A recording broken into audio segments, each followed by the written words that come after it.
Malapit nang matugunan sa bansa ang problema sa mabagal na internet connection sa Pilipinas.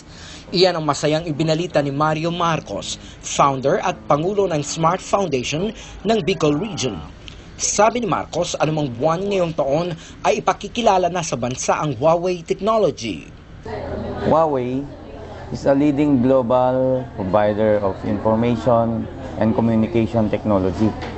So they're really the best and they can provide all the needs of every individuals when it comes to, of course, digital requirements.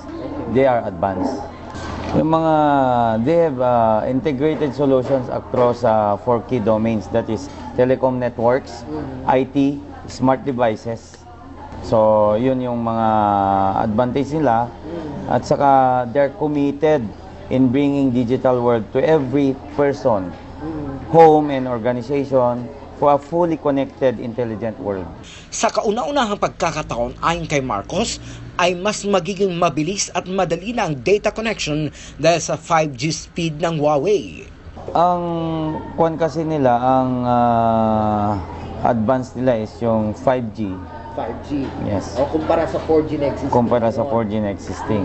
So yung 5G at yung 5G na telephones is talagang highly sophisticated na yon. Okay. Super advanced. Siyempre, super bilis yun. Then, super linaw, lakas ng signals. Then, very fast talaga. So, mas malawak yung magagawa natin pag tayo nagtatrabaho, mas mabilis. Yung convenience ng mga tao. Yun ang advantage. Anya, sa matagal ng panahon ay naitatag na ng Huawei ang kanilang teknolohiya sa iba't ibang panig ng mundo at ngayon ito ay ipakikilala na sa Pilipinas.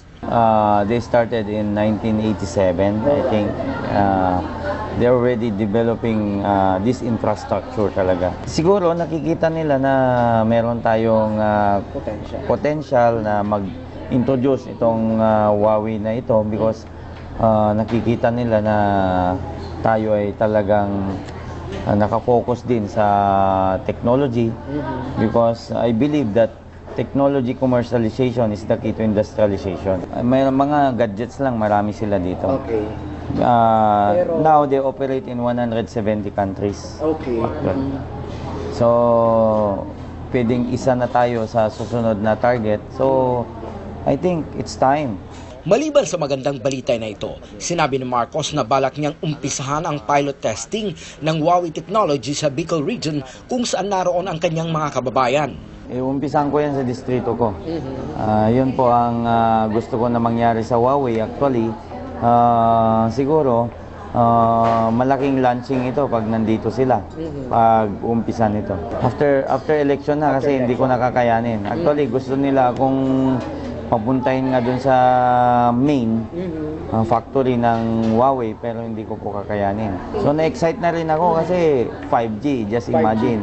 First time na magkaroon tayo ng 5G dito sa Pilipinas at in-encourage ko sa kanila na kung sakali man, dito na ang manufacturing.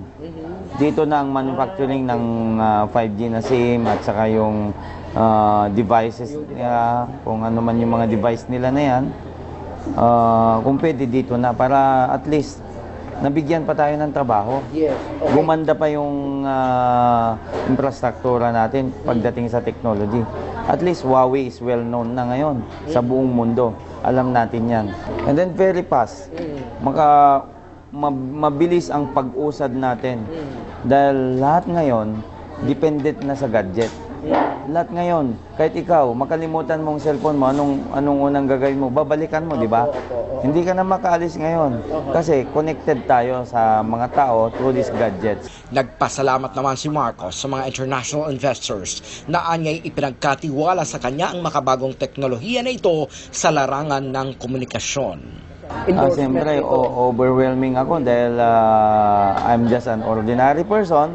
Then, I can say na it's a very big company, giant company itong Huawei, and then they gave me this opportunity to endorse this one of a kind product na napakaganda, advanced.